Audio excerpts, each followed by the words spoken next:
आज हमारे समग्र ब्राह्मण परिषद के माध्यम से अद्वितीय दिवस है, जिस वक्तव्य को बोलने के लिए कल भी हमारे हम जाए हुए थे तिवारी जी।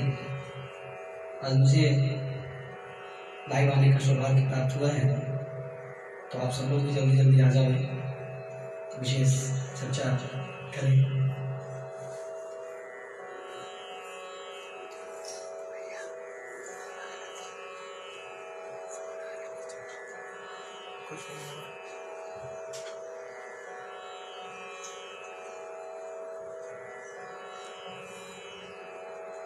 लक्ष्मी तिवारी जी, तिवारी जी आपको भी सादर नमन। सूर्यकांत चतुर्वेदी भैया, सूर्यकांत चतुर्वेदी जी, चाचा जी हमारे, आपको भी सादर प्रणाम पहुंचे।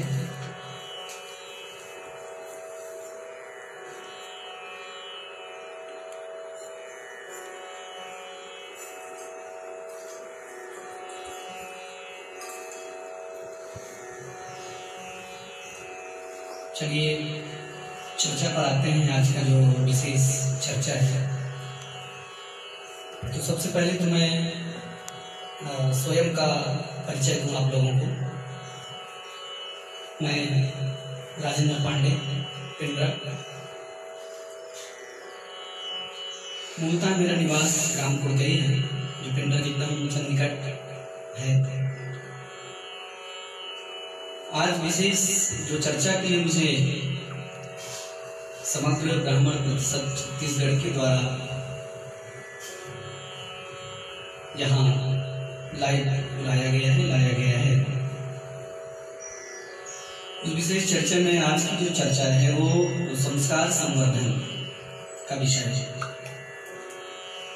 और संस्कार संवर्धन विषय से पहले हम अपने समग्र ब्राह्मण परिषद छत्तीसगढ़ के कुछ प्रमुख बिंदुओं पर भी चर्चा करूंगा कि किस लिए बनाया गया है, क्यों बनाया गया है, इस विषय में भी।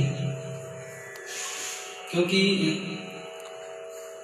ब्राह्मण परिषद तो बहुत सारे हैं, पर इस ब्राह्मण परिषद जो समग्र ब्राह्मण परिषद बनाया गया है, इसके पीछे बनाने का कारण क्या है, बनाना क्यों जरूरी था, और बनाने के साथ साथ किस किस बिंदुओं को लेकर के ये काम कर रही है, ये सारे बिंदुओं पर मैं आज 2-4 बिंदुओं पर चर्चा करूंगा। हमारे समग्र ब्राह्मण परिषद का जो निर्माण है, सबसे पहले आज से 11 महीना पहले, सीधा सीधा साल भर ही कहा जाए, 30 जून 2019 को किया गया था। और इसमें लगभग हमारे छत्तीसगढ़ के सभी जिलों से, हमारे छत्तीसगढ़ के 18 जिले के लोग आए हुए थे, और जिसमें 18 जिलों में से 50 से 60 लोग जो ब्राह्मण समाज के मार्गदर्शक करने वाले ऐसे लोग प्रतिष्ठित होकर के रायपुर महामाया मंदिर, जो पुरानी बस्ती में सुप्रसिद्ध मंदिर है, वहां इसकी नींव रखी गई, जिसमें हमारे जो समग्र ब्राह्मण परिषद के जो अध्यक्ष हैं श्री भावेश पारासर जी, और सचिव श्री द्विवेदी जी, लोकेश द्विवेदी भैया, दोनों ने मिलकर के इन सभी ब्राह्मणों से चर्चा किया, जो छत्तीसगढ़ के प्राय सभी जिलों से आकर के वहाँ अपनी अपनी मनोवेदनाओं को, साथ साथ अपने अपने मनोभावनाओं को, वेदनाओं को भी रखे कि ब्राह्मण समाज में जो कार्य होता है, गणतंत्र के लिए है कि हम बहुत सारे परिषद बन गया है, संगठन बन चुका है, और देखने में मिलता है कि केवल सारे संगठन केवल अक्षय तृतीया के दिन ही झंडा परशु शंख नाद करते हुए जाते हैं, और उसके बाद साल भर शून्य हो जाते हैं। तो हमें सक्रिय संगठन की आवश्यकता थी। तो आदरणीय पाराशर जी ने और आदरणीय श्री द्विवेदी जी दोनों ने मिलकर के सक्रिय संगठन का ये जो नींव रखा। तो ये जो नींव जो रखा गया था समग्र ब्राह्मण परिषद का, बोले वो 30 जून 2019 को रखा गया। अभी साल भर नहीं हुए, हमारे पास कम से कम लगभग 1000 ब्राह्मण व्यक्ति जुड़ गए हैं। और जुड़ने के साथ साथ हमारे साथ फोन से भी मैसेज भी करते हैं कि भैया ऐसे सक्रिय ब्राह्मण समाज में हम जुड़ना चाहते हैं, जो कुछ करने वाला है। मैं आलोचना किसी अन्य संगठनों का नहीं करूंगा, पर अन्य जो संगठन हैं उनको देखे जाएं तो ऐसा लगता है कि केवल पेपरबाजी के लिए या फिर एक दिन केवल परशुराम श्री दादाजी का पूजन करने के लिए संगठन बनाया गया है क्या? आलोचना नहीं, पर यह हकीकत है देखने की। और कुछ लोगों को तो अपनी पहुंच बढ़ाने के लिए, फिर अपनी उल्लू सीधा करने के लिए या अपनी वर्चस्व साधना के लिए ये संगठन में के हम नेता हैं, अर्थात नेताओं से डोनेशन लेने के लिए ऐसा भी होता है। देखा हूं मैं खुद अपने आंखों से। निष्क्रिय संगठनों के काम करने में जो आनंद नहीं है वो आनंद हमारे संगठन से, समग्र ब्राह्मण परिषद। समग्र ब्राह्मण परिषद का नाम क्यों लिखा गया? लिख सकते थे, कई संगठन बने, सरयू पारी ब्राह्मण संगठन, कांदीकुब्ज ब्राह्मण संगठन, फलाना ब्राह्मण संगठन, ढिमका ब्राह्मण संगठन। पर ऐसा क्यों? कहने के लिए मंच में तो हम माइक पकड़ करके बोलते हैं अक्सर कि सभी ब्राह्मण एक हैं। सरयू पारी ब्राह्मण संगठन क्यों? कांदीकुब्ज ब्राह्मण संगठन क्यों? समग्र ब्राह्मण परिषद इसलिए रखा गया कि सब हमारे हैं, सब हमारे, हम सब मिलकर के कंधे से कंधा मिलाकर, कदम से कदम मिलाकर अपने विचारों को एक दूसरे से बांटकर जब तक हम काम नहीं करेंगे तो हमारी वैचारिक भिन्नता सामने आएगी, विचारों में एकता सामने नहीं आएगी। इसलिए दोनों भाइयों ने मिलकर के, श्री पाराशर जी, श्री द्विवेदी जी, समग्र ब्राह्मण परिषद का निर्माण किया। और संपूर्ण छत्तीसगढ़ के सभी जिला के ब्राह्मणों के जो 50 सदस्य आए हुए थे पहले दिन, उन सब से मिलकर के उन्होंने ये गठन किया, संगठन बनाया। उद्देश्य यही है। उद्देश्य भी हमारे जो 20 बिंदुओं में से जो 20 बिंदु हैं, उन 20 बिंदुओं में सबसे पहला बिंदु जो आज का विषय है, वो विषय में मैं चर्चा करूंगा कि बालकों को संस्कारित कैसे किया जाए, संस्कार संवर्धन के विषय में। पर अन्य विषय और है, जैसे हम सोच रहे थे कि गर्मी के छुट्टियों में हमारे ब्राह्मण बच्चे क्या करेंगे, तो हमारे ब्राह्मण बच्चों को हम वेद की शिक्षा छुट्टी के अवसरों में एक कैंप लगा करके 24 घंटा उनको ब्राह्मण के संस्कारों को लाना, वेद की शिक्षा, ज्योतिष की शिक्षा, निरुक्त की शिक्षा, जैसी जैसी बच्चों की हॉबी है, उन सभी बच्चों को हम उनके महत्व को समझाते हुए अपने ब्राह्मणों के सुसंस्कारित संस्कार को डालने का प्रयास करें। आज आप सब देख ही रहे हैं कि सोशल मीडिया की जमाना, बहुत सारे टिकटॉक का जमाना। आज हमारी बच्चे, ब्राह्मण समाज की बच्चे को आचरण विहीन काम है। तो हमारे जो आचरण विहीन जो क्रिया है, आचरण विहीन जो हमारे ये जो प्रवृत्तियां हैं, उन प्रवृत्तियों को दूर करने के लिए जब तक हम अपने आप को नहीं संभालेंगे तब तक हम दूसरे को नहीं संभाल सकते। आज ही मैंने बहुत अच्छा चीज पढ़ा था कहीं पर कि अपने संस्कार के लिए आप खुद नहीं दोगे अपने बच्चों को, तो दूसरे अपने संस्कारों को थोप कर हमारी सभ्यता से, हमारे संस्कृति से हमारे बच्चों को ही अलग कर देंगे। वैसे पश्चात धर्म को मानने वाले बहुत सारे स्कूल हैं, हम क्या बताएं। मैं नहीं बोलूंगा कि आप कौन से स्कूल में पढ़ा रहे हो, क्या कर रहे हो, पर जो संस्कार हमारे घर से मिलना चाहिए, जो संस्कार हमारे परिवार से मिलना चाहिए, वो संस्कार तो हमारे बच्चों को मिले। सब कुछ हम यदि टीचरों के या शिक्षकों के ऊपर डाल दें कि हमारे बच्चों को संस्कार मिले, तो बिल्कुल नहीं मिल सकता। आचरण का महत्व जरूरी है। और मैं तो बहुत आभारी हूँ उन ब्राह्मण परिवार का, उन माताओं का उन पिताश्री का जो अपने बच्चों को अभी हमारे संवर्धन संस्कार में जो एक से एक वीडियो आ रही है, जिसमें मृत्युंजय का मंत्र, गायत्री का मंत्र, वेद मंत्रों का, नमामि समीसा निर्माण रूपम मंत्रों का, श्री रामचंद्र कृपालु भजमन, इन सुंदर सुंदर श्लोकों का गायन करके हमें जो भेजा जा रहा है। पहले गुरु तो आप लोग, आप जो लॉकडाउन के अवसर में सदुपयोग किए उसके लिए मैं आभारी हूँ और आपको धन्यवाद देता हूँ अपने समग्र ब्राह्मण परिषद के द्वारा। आपने अच्छा किया है और ऐसा ही करना है, तब जाके हमारे बच्चों को संस्कार है। और सबसे जरूरी तो है कि मैं आज विषय हमारी संस्कार संवर्धन का है, तो अक्सर हमारे बुजुर्ग लोग कहा करते हैं कि 12 पुत्र पिता के कर्मा, जो पुत्र बड़ा होता है, पुत्र में जो संस्कार आती हैं तो पिता के कर्म से आता है। तो यदि हमें राम जैसा बेटा पाना है ना, राम जैसा संस्कारवान पुत्र पाना है, राम जैसा गुणवान पुत्र पाना है, राम जैसा आज्ञाकारी पुत्र पाना है, तो स्वयं को दशरथ तो बनाना ही पड़ेगा ना। तो जब तक हम दशरथ नहीं बनेंगे तो हमारा बेटा राम नहीं बन सकता। तो वो संस्कार हमारे ऊपर भी आना चाहिए। इसलिए संस्कार संवर्धन रखा गया कि परिवार के सब लोग, कभी कभी मुझे अक्सर मेरा काम कर्मकांड से जुड़ा हुआ हूँ मैं, मेरा काम ही है कि मैं अपने ब्राह्मण बच्चों को भागवत का प्रशिक्षण दूं, ज्योतिष का प्रशिक्षण दूं और साथ साथ भागवत का प्रचार करूं। 2006 से मैं कंटिन्यू आप लोगों के बीच में भागवत के माध्यम से, रामकथा के माध्यम से हूँ। पर कभी कभी मैं समाज के बीच में जाता हूँ तो मुझे तकलीफ होती है इस विषय की कि हमारे बच्चों में ये संस्कार बिल्कुल नहीं आ रहे। इसलिए हम लोगों ने संस्कार संवर्धन ये चलाया।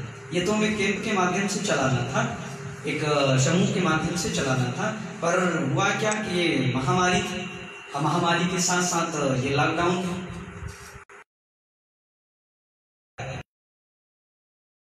जो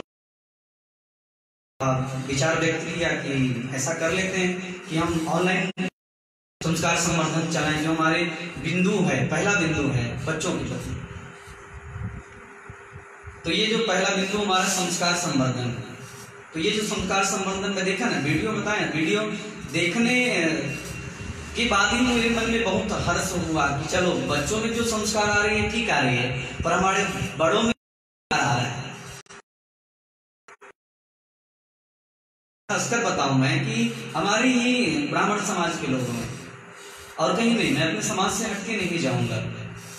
कभी कभी हम यदि समाज में जाते हैं तो किसी घर बैठने जाएं तो उस छोटे से बालक को पिताजी आवाज देते हैं, बेटा नाम लेकर बुलाते हैं, बेटा डुग्गू इधर आ। ये डुग्गू है क्या? ये हमारे सभ्यता संस्कार का परिचय ही देता ना। अब वो सीरियल देखती है माता जी, सीरियल देखते हैं उनके पिताजी। अब सीरियल देख के तो एक सीरियल आता है, क्या नाम है सीरियल का? ये रिश्ता क्या कहलाता है। अब ये रिश्ता क्या कहलाता है, उसके जो नायक हैं, नायिका हैं, अक्षरा, नैतिक, उनके बच्चे का नाम है डुग्गू। तो आज हमारे बच्चे जो रामायण पढ़ रहे हैं, जो हमारे रामायण के गीत गा रहे हैं, अभी तो केवल संस्कृत और चौपाई या फिर श्लोकों का हो रहा है संस्कार संवर्धन, संस्कार संवर्धन। धीरे धीरे अभी और हम लोग सोच रहे हैं कि कई बिंदुओं में काम करेंगे। रामायण के चौपाइयों का प्रतियोगिता, गीता के श्लोकों का प्रतियोगिता, जिससे हमारे बच्चों में ये गीता पाठ का, रामायण पाठ का जिज्ञासा हो, ये भी जरूरी है। तो ये अर्थात संस्कार संवर्धन। अब संस्कार संवर्धन क्यों जरूरी है? संस्कार संवर्धन बताएं ना, संस्कार। अब रामायण में ही आप लीजिए, आप तो रामायण में लिखा हुआ है कि प्रातः काल उठ के रघुनाथा, मात पिता गुरु नावई माथा। यही तो संस्कार है, राम के यही तो संस्कार थे। और ये संस्कार नहीं, दुश्मन को भी उन्होंने एक बार अपने शरण में आने की कोशिश भी की, अंगद के द्वारा, हनुमान जी के द्वारा, पर उन्होंने बिल्कुल भी अवज्ञा किया। इसलिए उन्हें दंड मिला, मृत्यु मिली, मोक्ष मिला। पर संस्कार, मैं भी बताया ना कि राम जैसा पुत्र पाना है तो स्वयं को दशरथ बनाना ही होगा। संस्कार माँ बाप से ही मिलेगी। हमारा काम है केवल परोसना। और बहुत अच्छा हुआ, बहुत सारे वीडियो यहाँ तक कि हमारे पास बेंगलोर से, महाराष्ट्र से भी लोग जुड़े हुए हैं जो अपने बच्चों को वीडियो के माध्यम से हमारे नजदीक ला रहे हैं और हमें भी धन्यवाद देते हैं। समग्र ब्राह्मण परिषद छत्तीसगढ़ के हमारे सभी संरक्षक महोदय को एवं अध्यक्ष जी को और सचिव जी को कि आपने अच्छा किया कि हमारे बच्चों में ये संस्कार आए।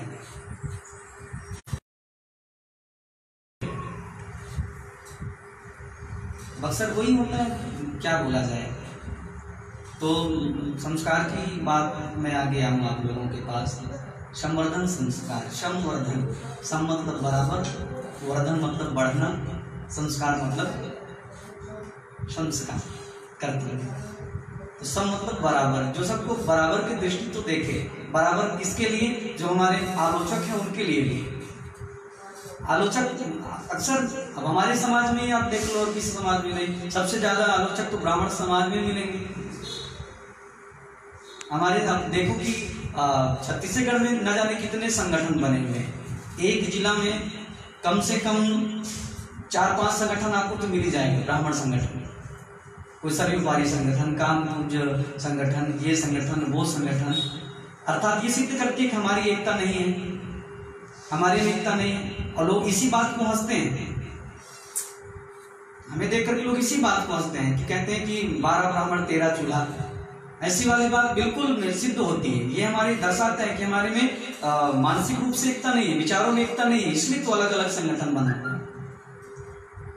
और वही एक दूसरे के पैर खींचने वाले हैं। कल भी अनुज हमारे तिवारी जी जब आपको लाइव मिले थे तो बोल भी रहे थे कि हमारा आलोचना भी किया जाता है, तो करने दो। आलोचना वही करेगा जो हमसे कमजोर होता है। हमसे बराबरी करने वाला या हमसे जो बड़प्पन में बड़ा हो वो व्यक्ति कभी आलोचना नहीं करेगा। आलोचना वही करेगा जो हमसे कमजोर है। तो हमें मुस्कुराकर टाल देना है, बिल्कुल टाल देना है मुस्कुराकर। करो तुम आलोचना, तो हमें लगता है कि हम आगे बढ़ रहे हैं, तो आलोचना से हमें डरना भी नहीं। जितना करना करो ना, हमें तो लगता है कि हम आगे बढ़ रहे हैं इसलिए हमारी आलोचना हो रही है। तो कहने में भी आता है कहां से आलोचना करोगे, तुम कमजोर हो, तुम कमजोर हो। अब कल की घटना में बताऊं, हमारे क्षेत्र में एक नाम लेना तो उचित नहीं है, पर मैं आलोक लोकेश भैया को बिल्कुल व्हाट्सअप किया था इस विषय में कि आदरणीय देखिए क्या हो रहा है। गैर समाज के लोग भी पंडित लिखना चालू कर दिए हैं। हाँ, गैर जाति के लोग भी पंडित लिखना चालू कर दिए हैं। तो मैं कहा ये वो क्या रहा है? पहले आप में वो पांडित्य धर्म आए तो हम नहीं कहते कि आप मत लिखो, लिखो आप, पर आप में आना चाहिए वो गुण। बनिए आप, बिल्कुल आप बनने के लायक हो तो जाओ, फिर बनो आप। मैं संकेत भी दिया कि भैया ऐसा है, आप बालक को समझाते हैं, नहीं तो वो भी गैर जो ब्राह्मण जो हमारे धर्म, हमारे जाति, हमारे धर्म को बदनाम करने वाले जो अभी कई जेल में भी भोग रहे हैं, ऐसे लोग जो साधु बनकर के, ब्राह्मण बनकर के लोगों को ठग रहे हैं, लोगों के हंसी के पात्र बन रहे हैं, तो वो बस नहीं, हम लोग भी हो रहे हैं उसके साथ साथ। तो कहीं पर यहाँ पर भी अंकुश लगाना जरूरी है। तो बस कोई रिप्लाई, कोई संदेश नहीं, केवल एक संगठन के माध्यम से। संगठन किस लिए बनाया गया है? नहीं तो ऐसे संगठनों को तो बहिष्कार भी कर देना चाहिए, बिल्कुल। मैं सही बताऊं, मैं ऐसे संगठनों में मैं काम नहीं कर सकता जहां पर ये सारी चीजें हों। आदरणीय श्री लोकेश जी से मेरी जब ये चर्चा हुई पहली बार, तो यही बात हुआ था मेरे से कि भैया मैं निष्क्रिय संगठन में नहीं जुड़ना चाहता, सक्रिय संगठन हो वहां मैं जुड़ूंगा। जो मेरे में काबिलियत है मैं उस हिसाब से काम करूंगा, जो मेरे पास नहीं बनेगा तो आपसे पूछ के काम करूंगा और उस संगठन के साथ चलूंगा जो संगठन सक्रिय हो, निष्क्रिय के साथ नहीं। उन्होंने मुझे स्वागत किया, संस्कार किया और हम दोनों बढ़िया छोटे भाई बड़े भाई बनकर के कदम से कदम मिला के चल भी रहे, कर भी रहे। छोटे बड़े बातों पर परिचर्चा हमारी संभवतः महीने में 2-4 दिन तो जरूर हो जाती होगी, क्योंकि वो भी व्यस्त और मैं भी व्यस्त, पर हमारी होती रहती है। यदि वो सुन रहे हो तो सादर मैं प्रणाम करता हूँ। मैं छोटे पर नमन करने का मन करता है तो प्रणाम है आप द्विवेदी जी आपको। ये संस्कार संवर्धन बहुत अच्छी बात है, देखने को बहुत मिल जाता है। संस्कार की कमी तो हमारे में सबसे पहले है। अक्सर मैं अपने कथाओं के बीच में संस्कार के लिए बहुत ज्यादा बोला करता हूँ। संस्कार संवर्धन कैसे बढ़े, क्यों करें? बच्चों आजकल देखे होंगे बच्चों को केवल मोबाइल में, यूट्यूब में, कार्टून में या फिर टिकटॉक में कई चीजें ऐसे अभद्र अश्लील वीडियो को देख करके हमारे बच्चे हमारा सम्मान खो चुके हैं। तो उन बच्चों को हम क्या बोले? और हमारी माताएं बहनें भी बहुत हल्ला करता है, इस बच्चे को दे दो मोबाइल, कार्टून देखे। तो उसी बच्चों को बोलो ना कि बेटा आपको कार्टून ही देखना है तो कृष्णा कार्टून देखो, जिसमें भगवान कृष्ण का लीला स्वरूप कार्टून बनाया गया, उसको देखो। तो नहीं तो हनी बनी, तो मुझे नाम भी नहीं आता क्योंकि मैं देखता नहीं हूँ सर। ये सारी चीजें जिसमें अश्लीलता दिखाई जाती है, तो ये हमारे घर में होना चाहिए ये चीजें। तो चलिए कोई बात नहीं, इस बार समय कहा जाए कि बिल्कुल हमारे पास नहीं था देव, बस ये कोरोना के चक्कर में। पर अगली बार जब भी संगठन चाहेगी आप लोगों की आर्थिक और मानसिक और शारीरिक मदद होगी, तो हम बड़े भव्यता के साथ 2-4 लोगों के साथ तो नहीं, हजारों लोगों के साथ, हमारे साथ तो मेरे पास जब से ये मेरा पोस्ट डला है कम से कम 100-200 लोगों के फोन आ गए कि भैया हमें भी जुड़ना है आपके साथ। मैं कहा मेरे साथ नहीं, हमारी टीम के साथ जुड़े, पर निष्क्रिय बनकर नहीं, सक्रिय बनकर। आप में जो योग्यता हमें दिखेगी, हम आपकी योग्यता को उपयोग कर लेंगे, और आप में जो संस्कार होगा उस संस्कार को हम अपने ब्राह्मण समाज में उजागर भी करेंगे, लाएंगे भी। ये संस्कार संवर्धन है, और संस्कार संवर्धन बताए ना घर से ही होना है। मैं एक छोटी सी कथा आप लोगों को बताऊं, संस्कार क्यों जरूरी है, क्योंकि समय भी अब धीरे धीरे समाप्त हो रहा है, और मैं बोलने वाला चीज बोलता हूँ अक्सर बहुत ज्यादा बोल देता हूँ, और कहीं पर लोगों को कड़वा भी लगता है, तो इसलिए मैं क्षमा भी चाहूंगा, पर बोलना बहुत जरूरी है। और अपने को नहीं बोलेंगे तो किसको बोलेंगे? आज सबसे ज्यादा देखिए तो बिगड़े हुए हमारे संस्कार ही हैं, हमारे पड़ोसी के संस्कार नहीं, हमारे ब्राह्मण परिवार का संस्कार ही है जो बिगड़ा हुआ है, हमारे बच्चों का, हमारे बड़ों का। जब बड़े संस्कारित नहीं होंगे तो बच्चों को कहाँ से संस्कार होगा? शास्त्र में या फिर सत्संग में जाओ सुनो तो अक्सर यही मिलती है कि माता में जो संस्कार होती है वो बेटी को मिलता है, और जो पिता में जो संस्कार होता है वो बेटी को मिलता है। तो उन माताओं को भी, उन पिताश्री को भी मैं सादर धन्यवाद दूंगा जो हमारे पास वीडियो भेजे अपने बच्चों को बनाकर। हाँ, अच्छा लगा, पर कुछ तुतली भाषा सुनने में आनंद आया। छोटे छोटे बच्चे जो नमामि समीसान की जगह में गलत तो बोले जरूर हैं, पर सुनने में कर्णप्रिय लगा, और मुस्कुरा कर बोले नहीं ये आज तुतला के बोल रहे हैं ना, तो आगे चलकर किस मधुर भी बोलेगा, तो आनंद भी आया।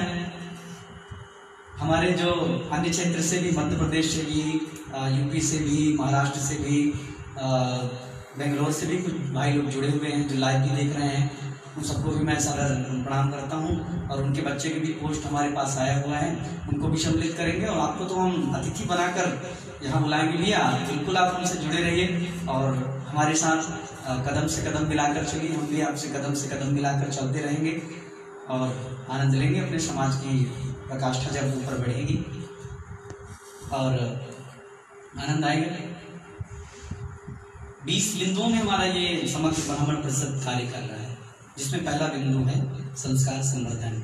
इसके बाद है जवान भाइयों के लिए, ये भी नहीं, हमारे जब समग्र ब्राह्मण परिषद का स्थापना हुआ तो इसमें हम लोगों ने संरक्षक सब लोग मिलकर के 30% युवाओं के लिए, 30% मातृशक्तियों के लिए और 40% हमारे जो 35 से 50 उम्र के जो हमारे पिता तुल्य वयोवृद्ध बाबा तुल्य जो व्यक्ति हैं उनके लिए, क्योंकि हमें अपनी टीम में हनुमान भी चाहिए, अपनी टीम में अंगद भी चाहिए, अपनी टीम में राम भी चाहिए, अपनी टीम में चाणक्य, द्रोण, ऐसे ऐसे प्रकांड विद्वज्जन भी चाहिए। तो सबके लिए रखा गया है। और हमारे इस टीम में अभी तक 970 से 1000 तक व्यक्ति पूछकर जुड़ रहे हैं कि भैया क्या मैं जुड़ सकता हूँ। हम अपने मन से जोड़ने की चेष्टा नहीं करते, क्योंकि मैं बताया ना कि हमें वो व्यक्ति चाहिए जो योग्य हो और साथ साथ हमसे तत्परता से जुड़ जाए और कुछ करे। हमें जनसंख्या बढ़ाना नहीं है, 10 निठल्लों से अच्छा है कि एक कार्यकर्ता हमारा अच्छा हो तो हम आगे बढ़ सकते हैं। संस्कार बहुत जरूरी है, संस्कार संवर्धन। बस एक छोटी सी मैं और आप लोगों को एडवाइस दूंगा और इसके बाद फिर अपने वाणी को बिल्कुल विरामता को लेकर चलूंगा। संस्कार क्यों जरूरी है? एक मानस में कथा पाया था मैं, छेपक कथा, वो आप लोगों के साथ शेयर करूँ। मुझे बहुत प्रिय लगता है ये कथा। कौन सा कि श्री राम जी, लक्ष्मण जी और माता जानकी जब पंचवटी में थे ना 13 साल तक, तो बोले वहां पर उन्होंने सीता जी के साथ वाक युद्ध हो गया। किसके पीछे? बोले चरण के पीछे। जानकी माँ कहने लगी कि राघव देखो हमारा चरण सुंदर है, श्री राम जी कहने लगे हमारा चरण सुंदर है। दोनों में वाक युद्ध होने लगी। लखनलाल जी बीच में थे। लखनलाल जी पूछ बैठे कि भाभी और भैया आप आपस में क्यों युद्ध कर रहे हो, क्यों वाक युद्ध कर रहे हो? उन्होंने कहा लक्ष्मण तुम ही निर्णय करो, तुम्हारी भाभी कह रही है कि हमारा चरण सुंदर है और मैं राम कह रहा हूँ मेरा चरण सुंदर है, तुम्हें बताना है किसका चरण सुंदर है। लखनलाल जी तो चुप रहे कुछ पल। इसके बाद उन्होंने सही और उचित निर्णय किया। उन्होंने कहा माँ जानकी, भाभी मैया आपका जो चरण है बहुत सुंदर है। जानकी जी फूली और मुस्कुराकर राघव की ओर देखने लगी और कहने लगे सुन लिए ना राघव, हमारा चरण बहुत सुंदर है। और लक्ष्मण जी कटाक्ष देखते हुए माँ जानकी से कहे कि भाभी आप भी चुप रहे, आपका चरण इसलिए सुंदर है क्योंकि भैया का चरण सुंदर है। तो श्री राम जी भी मुस्कुराए और कटाक्ष देखने लगे जानकी की ओर।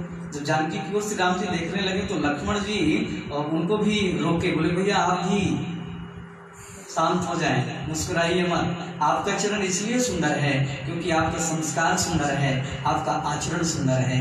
यदि आपके आचरण सुंदर नहीं होगा, आपका संस्कार सुंदर नहीं होगा, तो शायद आपको कोई पूजनीय नहीं कहेंगे।